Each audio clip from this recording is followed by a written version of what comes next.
할렐루야. 오늘 오후에 나오신 여러분들 주님의 이름으로 환영하고 축복합니다. 이제 누가복음 9장 44절 45절 말씀을 통해서 예수님의 두 번째 순환 예고에 대해서 말씀을 증거하려고 합니다. 아내가 어떤 남편에게 물었습니다. 자기 결혼하기 전에 사귀었던 여자 있지? 솔직하게 말해봐. 응, 있었어. 사랑했어? 뜨겁게 사랑했지. 뽀뽀도 했어? 해봤지.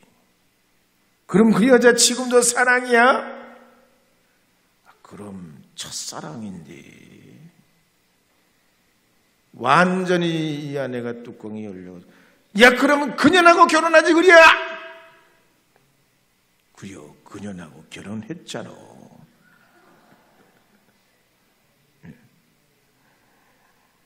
여러분 남편과 아내가 최고고 여러분의 아들, 딸이 최고인 줄 믿으시기 바랍니다. 우리 교회 목사님, 장로님, 권사님, 집사님 가장 좋으신 분인 줄 아시기 바랍니다. 물론 우리가 그렇지 않는 현실이 있지만 여러분 그래도 가장 좋은 분이 여러분 아내요, 남편이요, 여러분 자녀들이요, 여러분 교회인 줄 믿으시길 바랍니다. 믿으시길 바랍니다. 그러시면 한번 할렐루야 아멘 박수 한번 보내겠습니다. 오늘 본문에 보면 예수님께서 귀신 들려 쓰러지던 아이를 고치신 기적에 대해서 사람들이 많이 놀라워했습니다. 그런데 그때 예수님께서는 뜻밖의 말씀을 하셨어요. 나는 이제 사람들 손에 넘겨져 죽게 되리라는 거예요. 자, 그래서 43절 하반절부터 44절 한번 읽어보도록 하겠습니다. 그들이 있겠습니다. 그들이 다 그 행하시는 모든 일을 놀랍게 여길세 예수께서 제자들에게 이르시되 이 말을 너희 귀에 담아두라. 인자가 장차 사람들의 손에 넘겨지리라 하시되. 예수님의 이와 같은 말씀은 실망 그 자체입니다. 옛날이나 지금이나 사람은 고생이나 고난을 싫어합니다. 그런데 예수님께서 정말로 하나님의 아들이시려면 위엄과 능력을 나타내셔가지고 죄인들의 손에 넘겨지는 게 아니라 그 능력과 위엄으로 이 나라를 회복하고 어두운 구석구석을 밝혀주셔야지 죄인이 되어 사람들 손에 넘겨지신다? 이건 말이 안 되는 것 같습니다.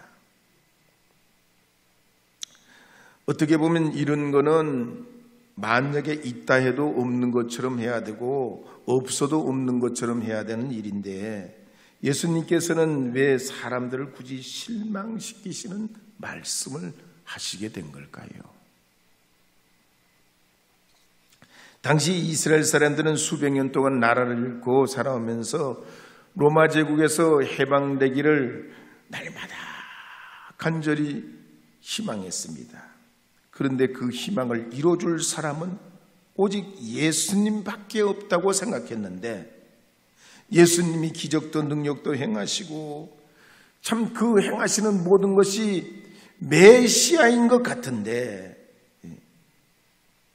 그렇게 사람들에게 기대가 그냥 엄청나게 일어나고 있는데 애타게 찾고 있던 그분인데 예수님은 사람들에게 넘겨져 고난을 받을 것이라고 찬물을 끼얹는 말씀을 하시는 거예요. 오늘 우리도 그렇습니다. 예수님 통해서 이와 같은 사역의 자세를 배워야 됩니다. 자, 예수님이 이렇게 말씀을 하시지 않는 이유는 아직 때가 이르지 않았기 때문이고 또 때가 이른다고 해도 우리가 성경의 예수님의 순환과 죽으심과 부활 사건을 보면 제자들이 다 믿음 있던 제자들도 흩어지고 예수님과 3년과 동행했던 사람들도 전부 싸그리 도망자가 되고 배신자가 됐는데 이해가 되겠냐 말이에요. 알아들을 수 있겠냐 말이에요. 그래서 우리도 주님 앞에 우리가 부름받아 하나님께서 우리를 통해 이루시려고 하는 두 가지 뜻이 있는데, 하나는 예수 믿어 형통하게 되기를 원하는 겁니다. 예수 믿기 전보다 예수 믿은 이후에 복 받기를 원해요. 그래서 아브라함처럼 불러주셨단 말이에요. 그렇지 않으면 갈대 우르의 땅에서 살든지 죽든지 냅둬버리지 왜 굳이 불러 가나안 땅으로 오게 하셨냔 말이에요. 오늘 우리도 그렇습니다. 여러분도 그래요. 주님이 부르실 때는 복 주시려고 부르셨단 말이에요. 우리의 현실이 그대로 있어요. 부르기 전이나 부름받기 전이나 부름받은 후나 우리가 살아가는 삶은 똑같아요. 그런데 우리가 만약에 예수님 몰랐다면 우리가 고난을 어떻게 맞이하고 있겠습니까? 우리의 고통이나 어려운 문제들을 어떻게 생각하고 있겠습니까? 우리가 산 같은 여러 가지 시련과 도전을 만날 때 예수님 몰랐다면 그 문제를 우리가 어떻게 안고 가겠습니까? 근데 주님이 우리에게 부르셔서 믿음 주셔서 감당할 만한 은혜를 허락하시려고 부르신 줄 믿으시기 바랍니다. 뿐만 아닙니다. 우리에게 이렇게 부르셔서 은사와 직분을 주시고 하나님 사명을 감당하도록 불러주신 줄 믿습니다. 그래서 에베소서 4장 11절에 보면 이렇게 기록한 말씀이 있습니다. 함께 읽어보겠습니다.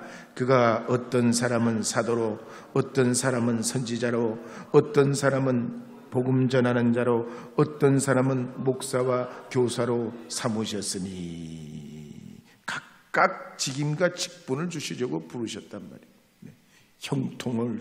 형통한 삶을 이루어가는 이들에게, 또 그 다음 디모데전서 1장 12절부터 14절까지 또 함께 읽겠습니다. 나를 능하게 시작. 나를 능하게 하신 그리스도 예수 우리 주께 내가 감사함은 나를 충성되이 여겨 내게 직분을 맡기심이니 내가 전에는 비방자요 박해자요 복행자였으나 도리어 긍휼을 입은 것은 내가 믿지 아니할 때 알지 못하고 행하였습니다.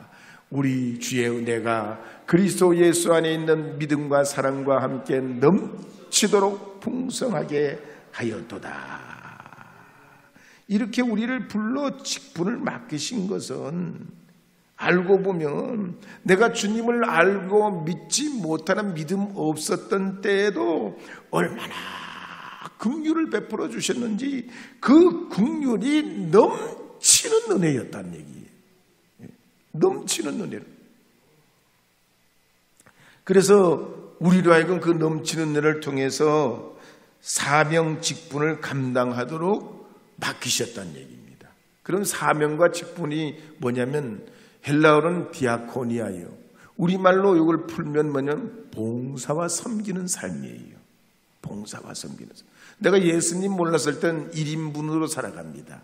내 중심으로, 내 삶으로, 내 가정, 우리 자식, 내 새끼만 보고 살아가는 거죠. 근데 예수님 알면 나와 상관없는데 내 대신 죽으신 예수님 통해서 십자가 사랑을 배워요. 그래서 나도 예수님처럼 남을 위해 삶을 살도록 주님께서 우리에게 그 직분과 은혜를 통해서 넘치는 은혜를 주십니다. 그래서 나도 섬기는 자로, 남을 시중드는 사람으로, 다른 사람을 위한 삶으로 살아가도록 우리를 부르신 줄 믿습니다. 그래서 여러분은 바로 이와 같은 사명을 위해 주님께서 교회를 이루고 이 교회를 통해 우리 한 사람 한 사람이 주의 사명을 감당하기보다 여러 사람이 함께 모이면 큰 산도 옮기는 기적과 능력을 나타낼 수 있기 때문에 주님이 교회를 이루어 우리 지역에 이 교회를 세우게 하시고 또 우리 지역을 섬기게 하시고 위대한 일을 이루어가야 할 줄로 믿습니다. 그래서 우리 교회를 넘어 이제 이 믿음의 은혜가 커지면 믿지 않는 불신자들에게까지 이 은혜가 섬김과 봉사와 그리스도의 이름으로 우리 자신을 내어주는 삶을 이루게 될 때 우리 지역이, 이 땅이 복음의 은혜 가운데 있게 될 줄로 믿습니다. 사도 바울은 1, 2차 전도 여행을 마치고 3차 전도 여행을 하기 위해서 예루살렘으로 올라갈 때 성령의 감동이 왔습니다. 그러니까 주의 일을 하는 직분자들은 내 힘만 가지고 하면은 안 돼요. 기계도 다 기름이 있어야 찌그덕거리는 소리가 없어지고 원활하게 돌아가는 것처럼 성령의 기름 부음이 있어야 사명 감당이 됩니다. 바울이 그렇게 이제 이 3차 전도 여행을 하기 위해 3차 전도 여행은 마지막 로마로 가서 제수가 돼서 거기서 순교하는 거예요. 이 3차 전도 여행을 앞으로 앞두고서 성령이 막 감동 감화를 주시는데 앞으로 고난이 올 거라는 거야. 고난이 올 거래. 그럼에도 불구하고 이 바울이 주님으로부터 받은 바 그 은혜가 크기에 자기의 그 생명, 이 생명 고귀한 것도 조금도 아끼지 아니하고 주의 복음을 위해서 자신의 남은 생애를 주님께 드리려고 했습니다. 그러면서 밀레도에서, 그러니까 에베소가 가까운 밀레도에서 에베소 교회 장로들을 불러 모아요. 그리고 마지막으로 부탁합니다. 내가 3년 동안 밤낮으로 눈물을 흘리면서 가르쳤던 말을 기억하고 양떼를 잘 돌보라고 그래요. 스데반의 경우를 봐도 그렇습니다. 스데반은 평신도 사역자예요. 평신도 사역자. 하나님의 기적과 능력을 나타내는 그런 큰 평신도 사역자였습니다. 근데 좀 이상하지 않습니까? 초대교회의 사역의 중심이 평신도들, 소수의 사도들이 아니고 평신도들이 왕성하게 활동을 했어요. 초대교회는 성경의 이름이 나오지 않는 평신도들의 사역이 더 많은 역사로 은혜로 이루어서 교회가 교회됐습니다. 그런 의미에서 보면 우리 교회도 건강한 교회로 나가고 있어요. 장로님, 권사님들이 서로 돕고 섬기고 차양운행으로, 애찬으로, 봉사로, 밤낮으로 협력하고 여러분이 그리스도의 몸을 세워가려고 하는 건 여러분의 복이 됩니다. 교회가 건강해져요. 우리 혈액이 말이죠, 원활하게 이 동맥을 통해서 아니면 정맥을 통해서 흐르는 것과 같이 하나님의 역사가 들고 남이 이렇게 우리의 사역과 헌신을 통해서 원활하게 이루어가고 유기적으로 모든 교회의 일들이 이루어지게 될 때에 하나님의 역사가 우리를 건강케 합니다. 그렇죠? 예, 초대교회도 그랬습니다. 직분과 상관없이 성령의 은혜 가운데 충만한 은혜로 복음의 열심을 내서 그들이 하나님의 사역을 감당할 때 교회가 점점 흥왕하게 부흥이 되게 됩니다. 세계적인 억만장자 워렌 버핏이 99%의 부를 50대 이후에 이루었다고 그랬어요. 젊을 때 이룬 게 아니에요. 50대 이후에 99%의 부를 이루는데 이분이 얼마나 재산이 많냐? 180조예요. 놀라시지도 않네. 180조. 그러니까 한 사람이 이 180조의 이 부를 이루는데 50대 이후에 이루었는데 어떻게 이루었냐? 어떻게 이렇게 성공했냐? 사람들이 궁금할 거 아니에요. 네, 성공하려면 이분이 세 가지를 잘해야 된다고 그랬어요. 첫째는 자기를 투자해야 된다. 자기에게 투자해야 된다고 그랬어요. 자기에게 어떻게 투자하냐? 비타민 먹고 인삼 녹용 먹고 뭐 이게 아니라 먼저 책을 많이 읽어야 된다고 그랬어요. 이분이 지금 96세인가 그래요.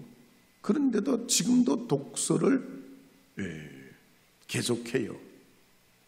왜 독서를 하냐? 세상 돌아가는 걸 알아야 180조를 관리하지.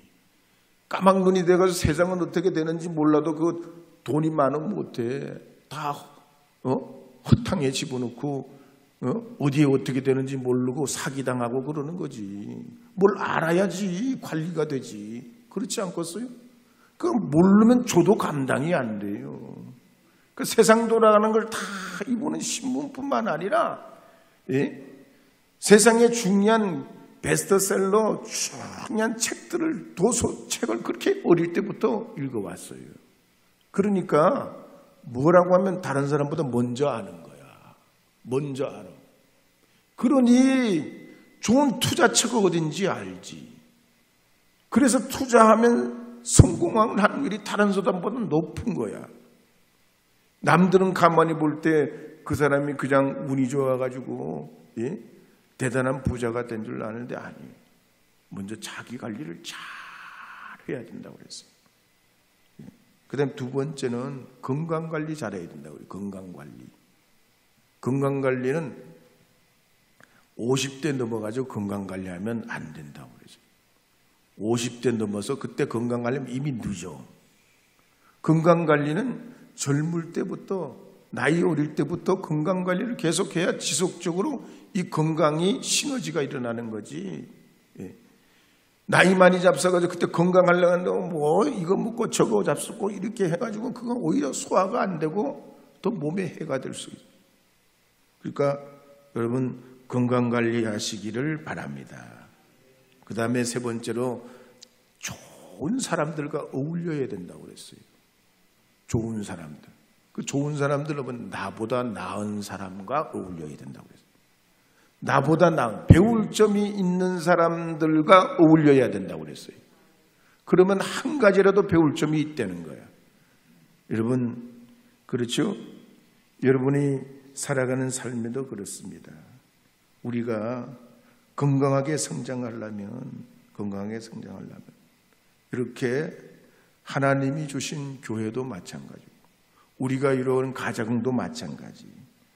주님 앞에 우리의 마땅한 일들을 이루어 가려고 할 때 하나님이 우리에게 지혜와 능력을 주시고 때를 통해 일을 나타내시고 열매 맺게 하여 주시는 줄 믿으시기 바랍니다.